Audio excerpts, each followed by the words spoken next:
अजित पवार यांच्या राष्ट्रवादीकडून आज राज्यसभेच्या उमेदवारांची घोषणा केली जाणार आहे। काल उशिरापर्यंत देवगिरी बंगल्यावरती बैठक पार पडली आणि या बैठकीमध्ये अंतिम नावांच्या संदर्भात चर्चा झाल्याचं कळतंय। दर मंगळवारी होणाऱ्या या बैठकीनुसार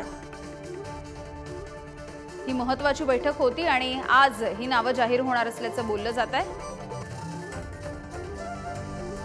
दर मंगळवारी होणाऱ्या अजित पवारांच्या शासकीय निवासस्थानावरच्या बैठकीमध्ये या नावावरती शिक्कामोर्तब केलं जाणार आहे।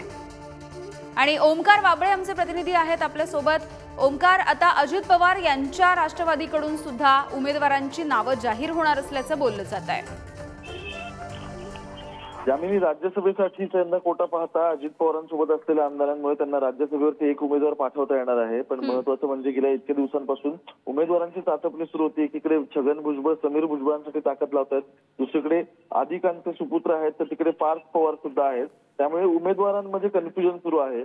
पण अशा वेळी एक महत्त्वाची बातमी आहे, ते म्हणजे सुनील तटकरे यांचा रायगडमधील सर्व्हे निगेटिव्ह आलाय। त्यामुळे बाकीचे नेते पाठवण्यापेक्षा प्रदेश अध्यक्षांनाच राज्यसभेवर पाठवून ती जागा सिक्युअर ठेवावी असा विचार आता या राष्ट्रवादीच्या गोटात सुरू आहे। अर्थात काल उशिरा रात्री या सगळ्या संदर्भात बैठक झाली।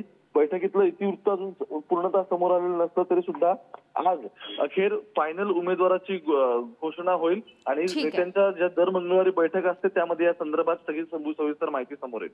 अगदी धन्यवाद ओमकार या सगळ्या अपडेटसाठी।